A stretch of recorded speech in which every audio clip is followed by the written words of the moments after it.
Okay, good morning, everyone. I think we're ready to start here. And, everybody got their recorders in place and everything? No?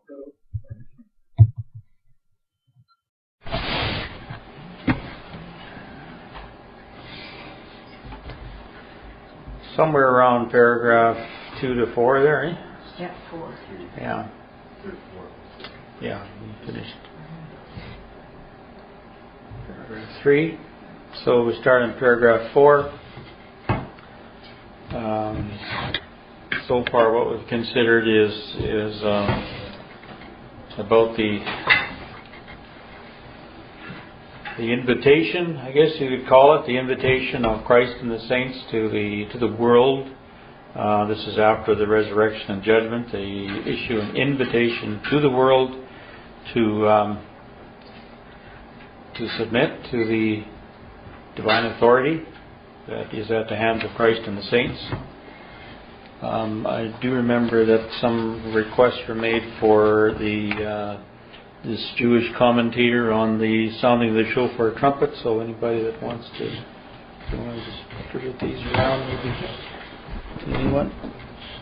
I did remember to make those up. But anyway, just talking about that, Brother Thomas is going back and making the connection to the Hebrew New Year and the sounding of the shofar trumpet as the inauguration or the introduction of that.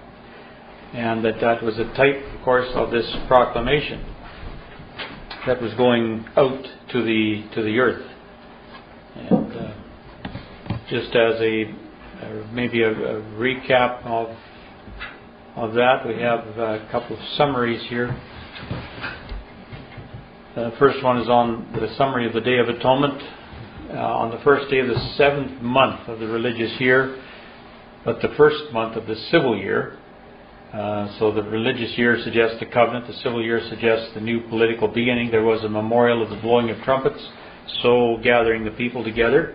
This was followed by days of contrition, in which true Israelites mentally prepared to meet their God by meditating on their past conduct. Now that is we had some discussion last week about, what did they do during that 10-day period, from the blowing of trumpets of the New Year to the Day of Atonement. So this was followed by days of contrition, in which true Israelites mentally prepared to meet their God by meditating on their past conduct. On the 10th day of the month, the Day of Atonement was commemorated. The morning lamb was offered as usual to smolder all day. There was a special offering by fire comprising a bullock, which was symbolic of labor, a ram, meaning strength, 7 lambs having to do with the covenant, and a goat, or symbolizing the waywardness of man, for a sin offering. The bullock, ram, and lambs are offered as burnt offerings with their meal offerings, which means the results of personal labor.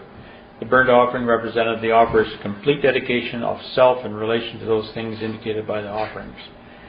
And the goat was, as a sin offering, was a recognition of the waywardness of flesh and the need to deny it in order to render fit worship to Yahweh.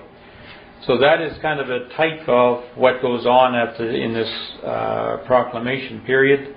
And there is a period of time then for people to, as it talks about here, days of contrition, for people to consider their status and the changes they need to make in order to be fit for the new divine rulership that is being inaugurated. So that kind of takes us there to what we're just talking about, the antitypical, what all these things mean. The Day of Atonement was called Yom Kippurim, or Day of Offerings. It foreshadowed the work of Christ in providing forgiveness of sins. The Epistle to the Hebrews is built around this festival of the law, and the following are some of the antitypical lessons. Christ provides the covering for His people, or of His people. He passed through the heavens to the Most Holy. He is competent to help the ignorant and the erring. His appointment is of Yahweh. And so all these come from the Hebrews, all these antitypes. He is high priest after the order of Melchizedek. His one offering was complete in itself. He entered the Most Holy through His own blood. His atonement completely removes sin. His offering accomplished this by going beyond the scope of law into the realm of grace, which is the next level. Through His own offering, He gained redemption.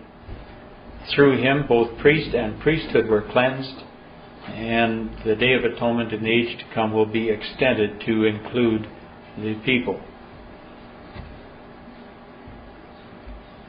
So much of the misunderstanding of John 14:1 and 3, just as a note here, can be removed when we understand that Jesus, the greater high priest, was speaking parabolically. John 14, of course, 1 to 3 is, "Let not your heart be troubled. You believe in God, believe also in me. In my Father's house are many mansions. If it were not so, I would have told you. I go to prepare a place for you." The work of who? The priest. "And if I go and prepare a place for you," goes into the most holy, "I will come again and receive you unto myself, that where I am, there ye may be also." That was His work to do, and His work only, and that's why He was saying, they couldn't follow Him there. But He would prepare and make that work available to them, to His disciples. So He was speaking parabolically, alluding to the high priest's atonement for the sins of the people, as is seen in Leviticus 9. Likewise, Jesus must first offer the sacrifice, then present it. He goes then to the most holy, prepares a place, He presents it in the divine presence, and in due course comes forth or returns to bless the people in the name of Yahweh. The literal going away requires a literal return, at which time occurs all the activities prefigured by the Day of Coverings. So, when we understand this, John 14 comes alive with meaning. And there is no room for misunderstanding of it. Gordon? I never understood that to that extent, that it really makes sense. It does make a lot of sense, and he was issuing a very powerful statement there, but kind of goes over the head until you understand the types. That's basically what comes from Ron Abel's book, Rest of Scripture, as a note there on that. It's very good, I thought. Makes a lot more sense to kind of say, that He's gone to heaven and come back and all that, which is the way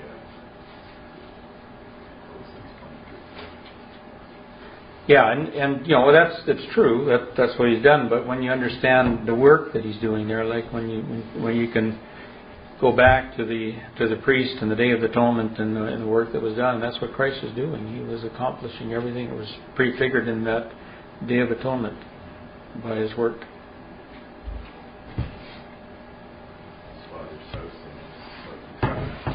Yeah, right.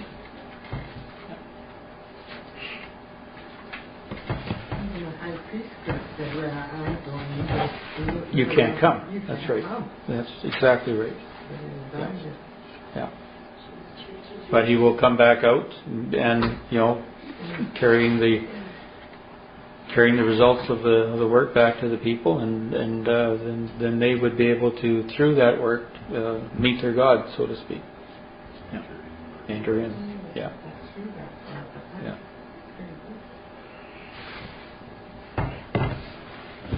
Okay. So with that bit of reminder where we're at here, we'll just take up with paragraph 4. The angel who makes the memorial proclamation is symbolical of the royal priests of the Melchizedek household. In other words, the saints.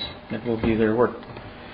The Mosaic type required that the silver trumpets be blown by priests of the high priest's family. But the priesthood being changed, the Aaronic priests are ineligible for the sounding of this proclamation in mid-heaven. Hence, the priestly trumpeters have to be provided from another source. And there is no other source of supply but the saints and faithful in Christ Jesus, whom He has made kings and priests for the Deity. The proclamation is therefore made by as many of the 144,000 as the work to be performed may demand. Among these will be the Apostle John as the representative of a class. In the 10th chapter, he tells us that after he had digested the little scroll of judgment, the Spirit told him that he must prophesy again before many peoples and nations and tongues and kings. To do this, he must rise from the dead, be judged, and be quickened, when he will be fitted for the work.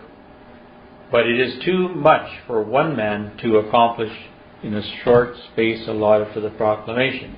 Others of like qualifications will therefore be associated with him in the work, so that it may be guarded on different countries at the same time. The apostles had their co-laboring attendants and subordinates when they sounded the gospel trumpet in old time. In the new proclamation, the same condition may obtain. Be this as it may, it is those that escape, or the saved remnant, that are sent as sounders of the truth to the nations that have not heard the fame nor seen the glory of Yahweh, and they shall declare His glory to the Gentiles. As in Isaiah 66:19, I will set a sign among them, and I will send those that escape of them unto the nations, to Tarshish, Pul, and Lud, that draw the bow, to Tubal and Javan, to the isles afar off, that have not heard my fame, neither have seen my glory, and they shall declare my glory among the Gentiles. This is the plurality represented by the angel, one messenger, emblematic of a multitude, as it is written in Psalm 68:11. Adonai will give the word. Those who bear the tidings are a great host.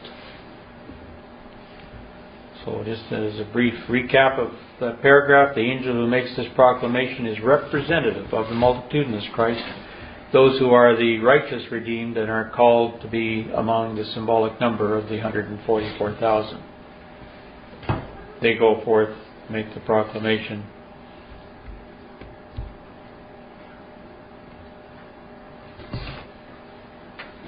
Gordon? It sort of gives a different take on amongst Christendom when you hear that the gospel can be preached in the whole world. Well, if they have never heard, then it's obviously not. So either the timing of that is off, or the whole idea is not based on too much. There's, in all of these things, there's more than one application quite often, and one becomes symbolic of the other. And he talks about the apostles and their co-laboring attendants and subordinates when they sound the gospel trumpet in old time. And when they did that, I think the then known world did hear it. It went into all the world. However, we're in a different world now.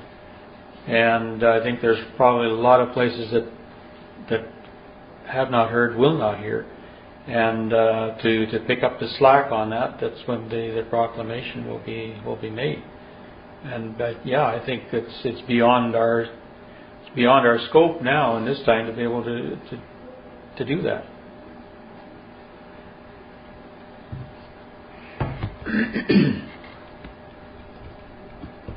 Peters. I heard a man speaking, and he said the way that people are moving from one country to another, it's becoming a problem of language to advertise it. And I thought, yes, the day's coming when we'll have one language. Well, that's true. It would be exclusion.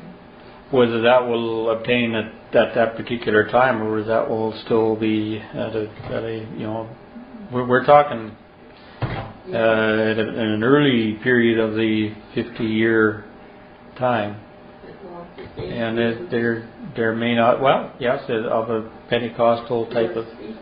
To hear them all in their own tongue, yeah, sure, it's possible. Yeah. We know that those barriers will be bridged, whatever it takes. Otherwise, that wouldn't be, that prophecy would not be fulfilled. thought that was an interesting point you were making. From it says those that escape or the safe remnant are sent. So it may be that those that are drawn out of the nations and are saved at that time will still, of course, be able to communicate in their own language to the ones that they've come out of. Yeah.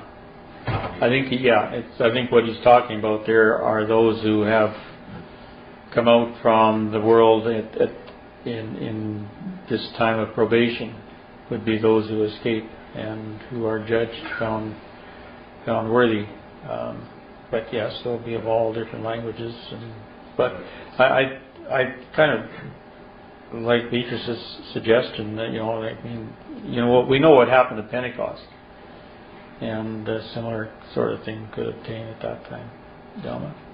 I thought it was interesting what Israel does with their like they have people from all over the world with all kinds of things. But they really don't let them assimilate until they've had 2 years to people. I think it'll be a big learning process like that, because they're learning a language.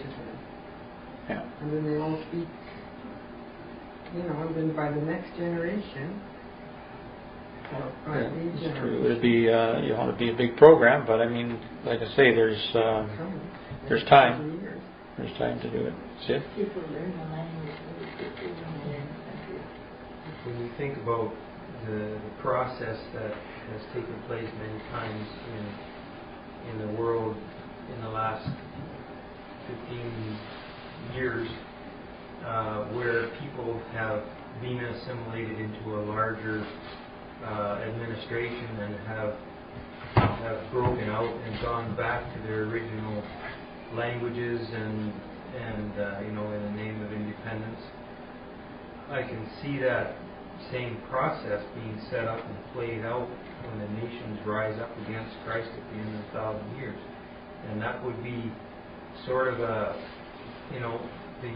imposition of the language upon the peoples, the Hebrew language upon the peoples, could be quite real, and would be a point of soreness amongst those who wanted independence. Yeah. There's political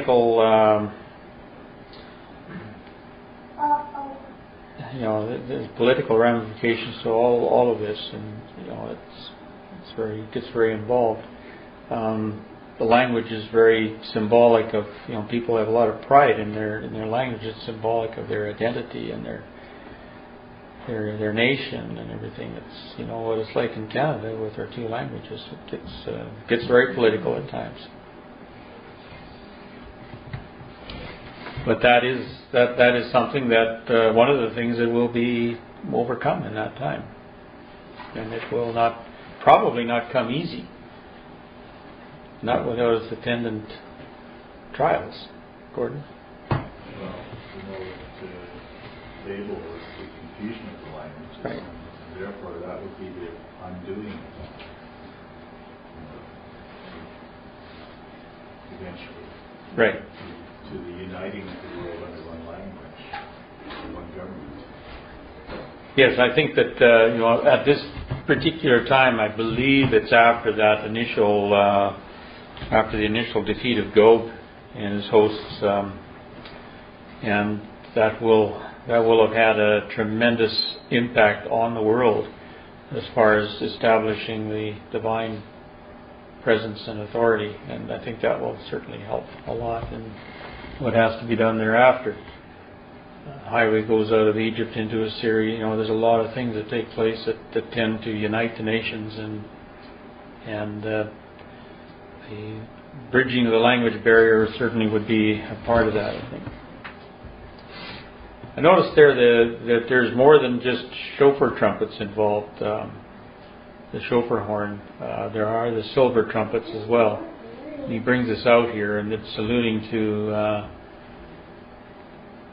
Numbers 10, verse 2. It says, "Make thee 2 trumpets of silver, of a whole piece shalt thou make them, and that thou mayest use them for the calling of the assembly and for the journeying of the camps." So there was the silver trumpets, and they were used for, well, it tells them when they had to be used here. And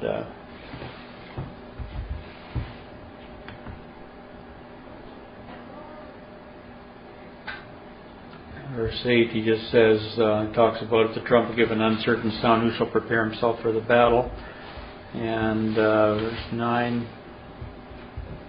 speaks about going to war in your land against the enemy that oppresseth you, then you shall blow an alarm with the trumpets. That was another instance. And also in the day of your gladness and in your solemn days, in the beginnings of your month, ye shall blow with the trumpets over your burnt offerings and over the sacrifices of your peace offerings. So the trumpets were sounded on days of national thanksgiving that were celebrated with religious services such as the Feast of Dedication and of Purim. They were blown in the solemn days, that is, days that were set aside as festivals under the law, such as are recorded in Numbers 28 and 29.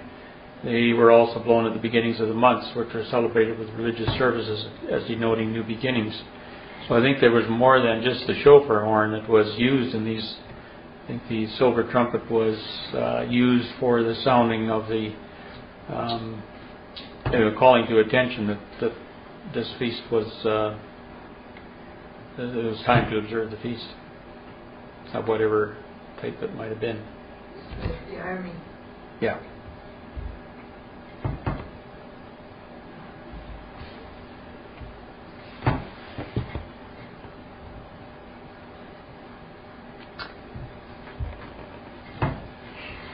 So the next one, we talk about where this is located and what the impact of this mid-heaven proclamation is.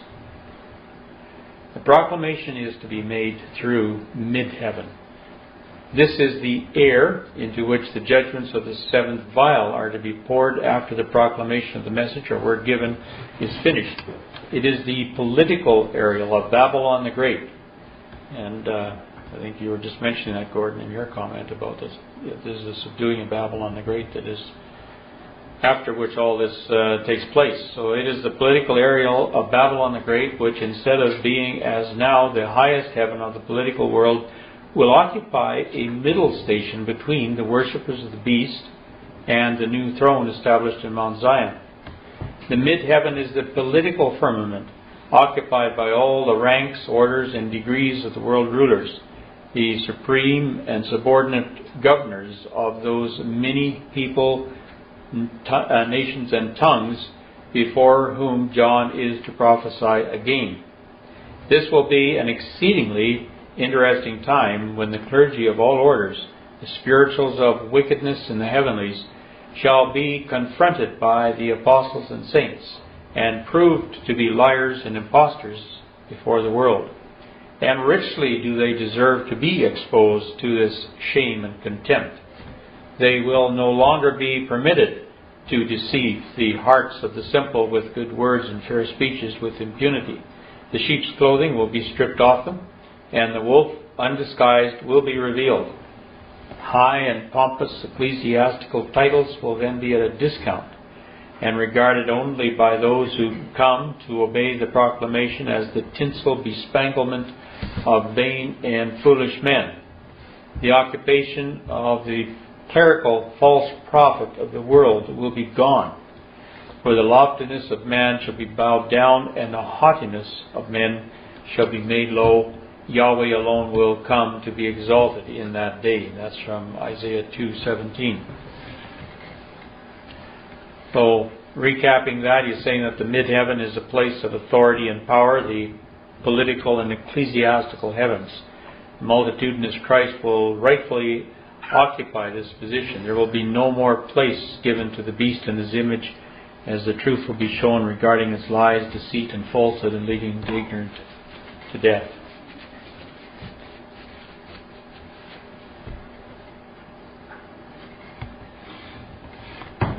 Teachers? Does that mean that, like in England, that the Anglican Church is the state church? Mm-hmm. Will the saints take place once the Archbishop and speak to the people? Because you see, Brother Thomas speaks of blood going to the horses' bridles. Well, that's the leaders. That horses' bridle is the leaders. They're the ones that will be replaced and the things put in there. I think that's how it works. They will do that job, yeah. That's where they're saying all these entrapments of the buildings and everything that goes with it will not be a part of that. But the authority will be established. The authority of It's just the method of doing it. yeah.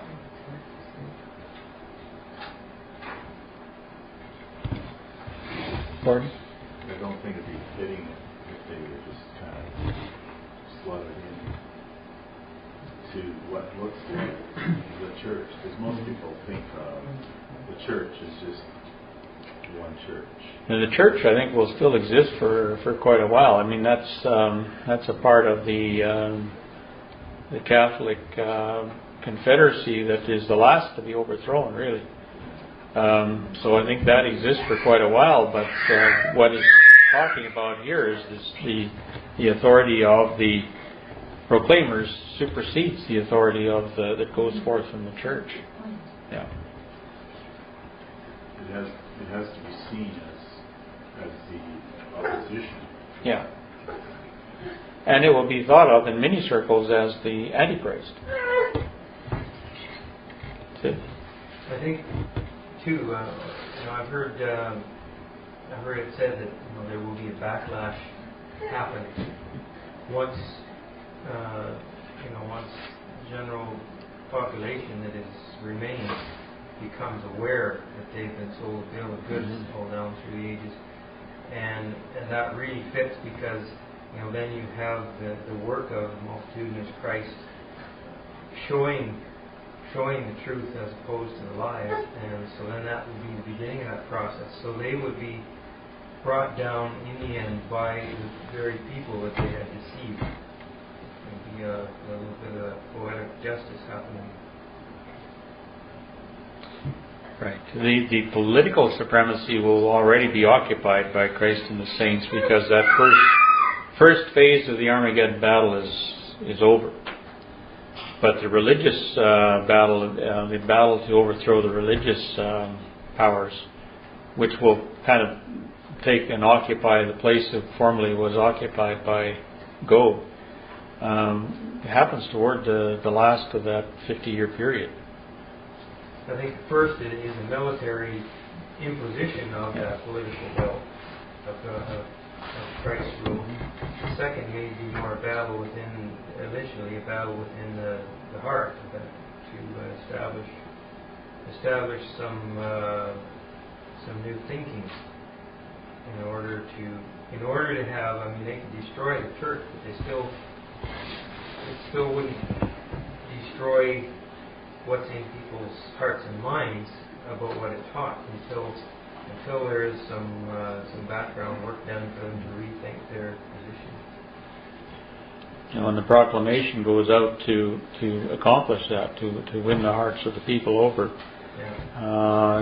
And it will be moderately successful, but not totally. And by those who resist that, Christ and the saints will be looked on as the Antichrist.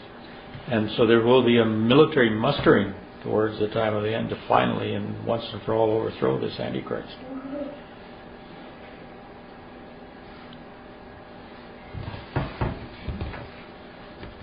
Identifies our job today, I believe. Put the word out there,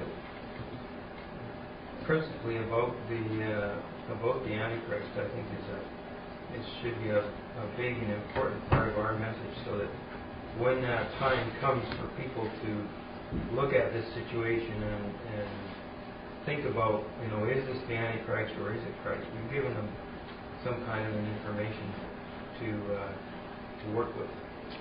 Well, there certainly is a big message going out there these days, a wrong message about what the Antichrist is, and you can see it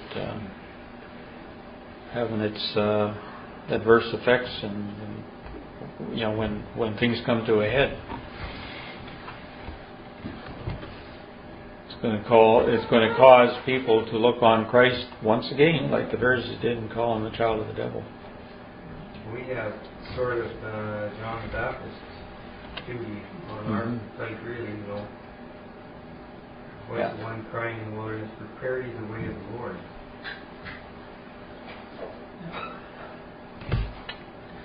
It's true.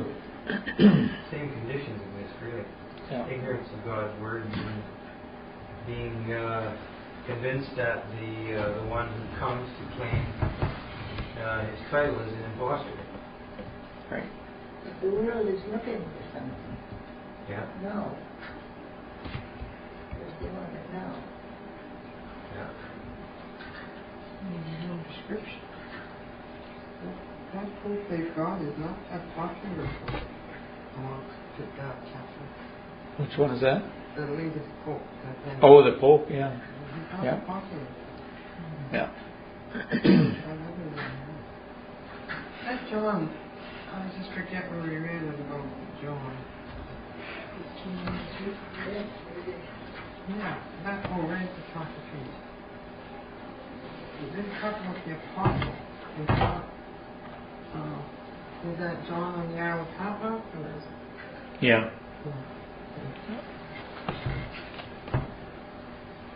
That's not John Depp.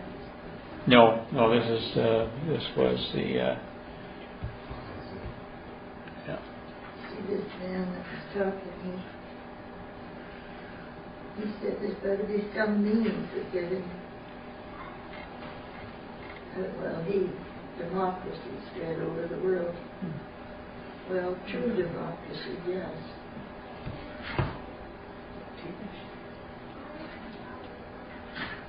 Actually, democracy isn't the ideal No, setup.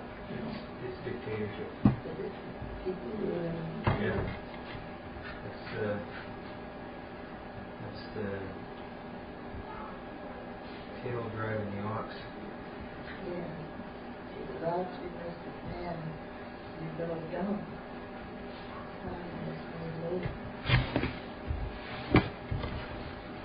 I was just looking for that passage. That is in Revelations, I think, where it tells him he's to prophesy again or to proclaim before many people, nations, and tongues. But it wasn't in chapter 14. I'm not sure where that is. It's in one of the first chapters. Yeah.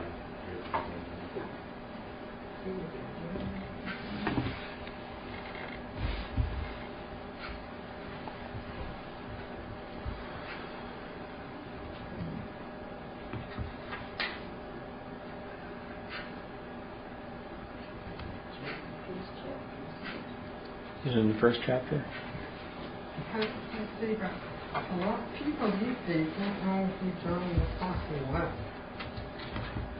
No. They don't have a clue. So, boy, this like it's an education. Well, I know that people do it. This church.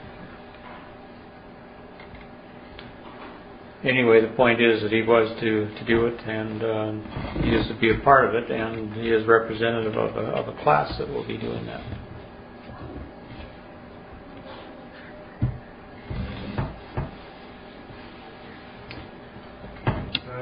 Revelations 10 and 11. He said unto me, thou must prophesy again before many peoples and nations and tongues and kings. Yeah.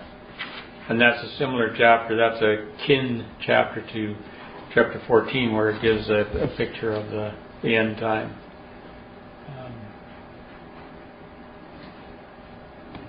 Leading up to which the succeeding events will happen.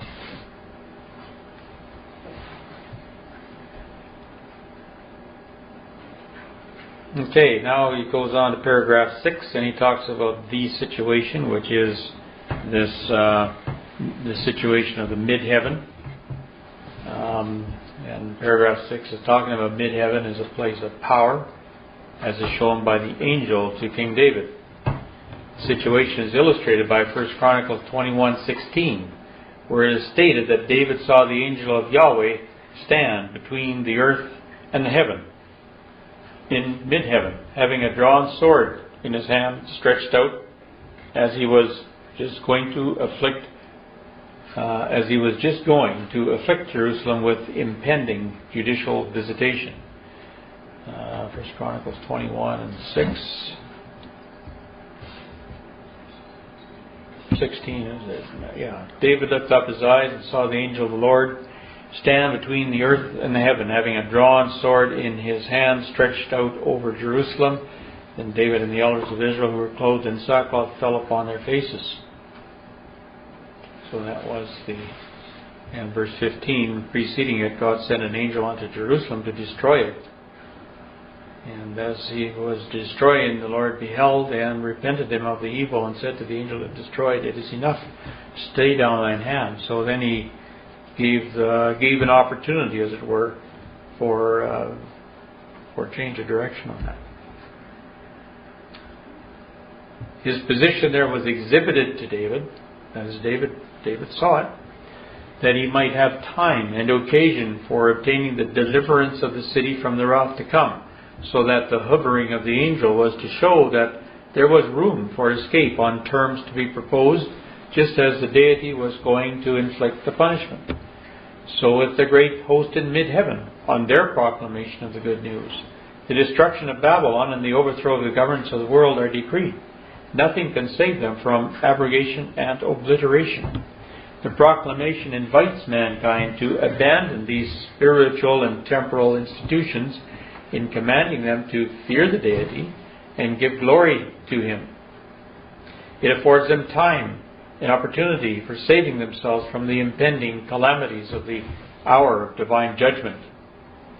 If any transfer their allegiance from their clerical and civil rulers to the Lamb power, they will doubtless be exempted from the fire and brimstone torment which is to destroy the beast and the false prophet. But if they refuse to abjure these authorities or to change from them, the plagues written in this prophecy for their destruction will assuredly consume the rebellious.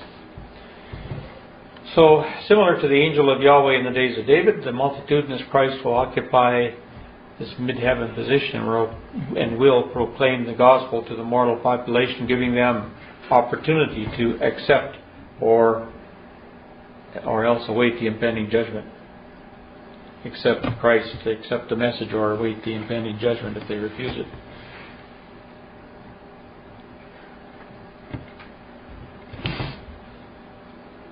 A couple of quotations there, one from 19 verse 20 about the beast that was slain, and with the beast was taken, and with him the false prophet that wrought miracles before him, with which he deceived them that had received the mark of the beast, and them that worshipped his image. These both were cast alive into the lake of fire, burning with brimstone. The beast is significant of the Catholic Confederacy with all its attendant denominations. And 14 verse, that's later on in this chapter. There we go. And the third angel followed him, saying with a loud voice, If any man worship the beast and his image, and receive his mark in his forehead or in his hand, the same shall drink of the wine of the wrath of God, which is poured out without mixture into the cup of his indignation, and he shall be tormented with fire and brimstone in the presence of the holy angels and in the presence of the Lamb. And the smoke of their torment is sendeth up forever and ever, and they have no rest day or night, who worship the beast and his image, and whosoever receiveth the mark of his name. Here is the patience of the saints. Here are they that keep the commandments of God and the faith of Jesus. So again, that would be referring to the second Armageddon, and between the two judgments there will be this proclamation in mid-heaven, in the space between.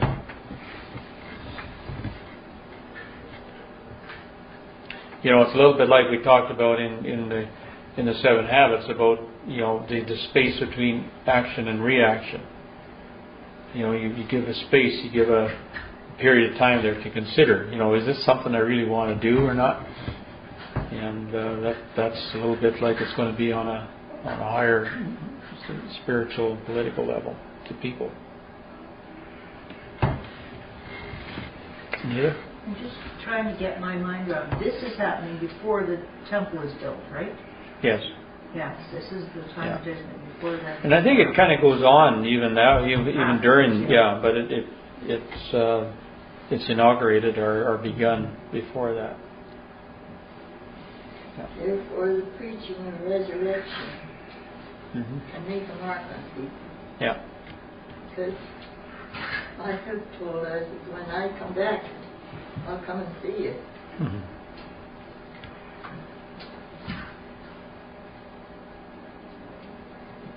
What was the response? That kind of woke him up a little bit.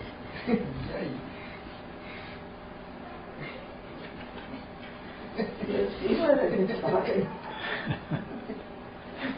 Gordon? I will be back. I'll be back. We see there will be quite a difference. Like today, the message is there for those who want to dig for it, but in that day, it will be right in your face. Mm-hmm. It'll be, you have a choice. Seek the way, walk in it, or refuse and accept the consequences. So it'll be quite a different outlook, because there's many people today that just maybe wouldn't, if it was in their face, wouldn't refuse it. Yeah. But they just don't feel they have to make a choice, so they don't. They just kind of, and in a sense, they do make a choice by not making a choice. And there always seems to have to be something to get people's attention, you know. You have to hit them over the head with a bat, as it were, and get their attention. And, you know, in the days of the apostles, when they first went out, they were attendant with signs and wonders and miracles. Got people's attention. And there will be that. And there will be that again, you know, with the coming of Christ and the saints and the overthrow of a huge conglomerate military force. I mean, it's going to cause people to wake up and think a little bit. They may put the wrong spin on it, but It's free will, though. You can't just hit them over the head. no. But I mean, you got to get the attention. They got to be able to assimilate the message somehow, and then they got their choice to make. Yeah, it's still free will because Yeah. even force things to the truth is never But what I'm saying is, when they see, you know, that it's not just a stagnant force that they're dealing with, it will give something to cause them to ponder. It's not passive. It's not passive.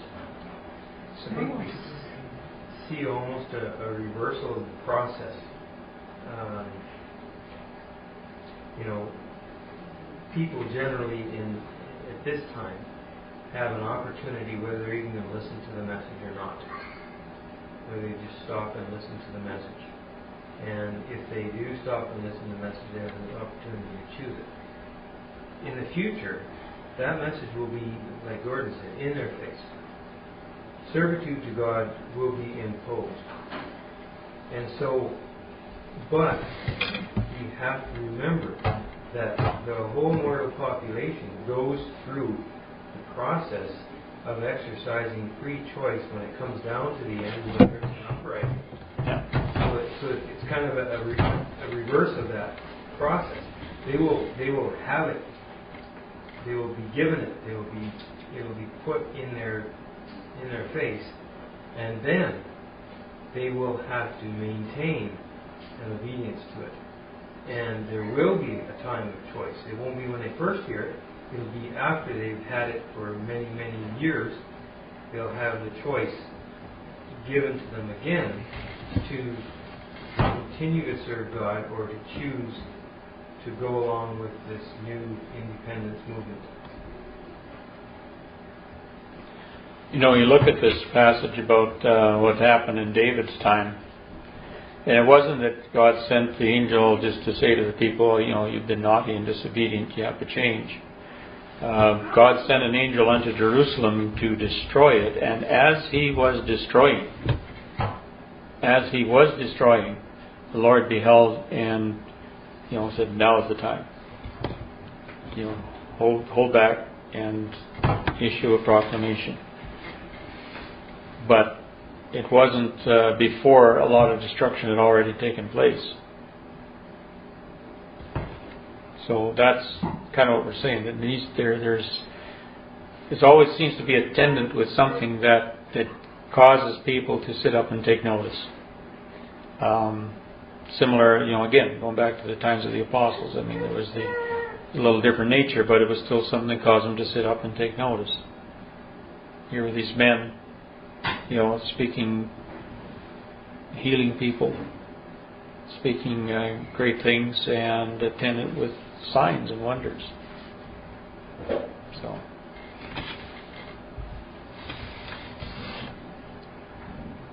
really underscores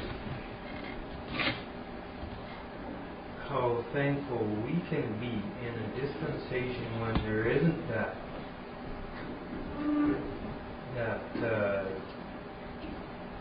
real tap on the shoulder or whack over the head to pay attention. We've been given the opportunity to quietly pay attention. yeah. It's, It's so easy to take that for granted, too. it is, and we do take it for granted. It's an awesome opportunity. Features? I wonder if, like Job,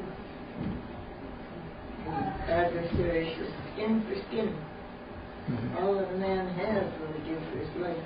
And that might be a point. Yeah. It's a sense of urgency and a fear of loss that has to be attended to it. So. Take massive and immediate action.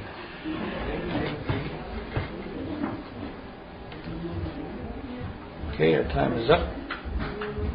Finish off at the end of paragraph 6.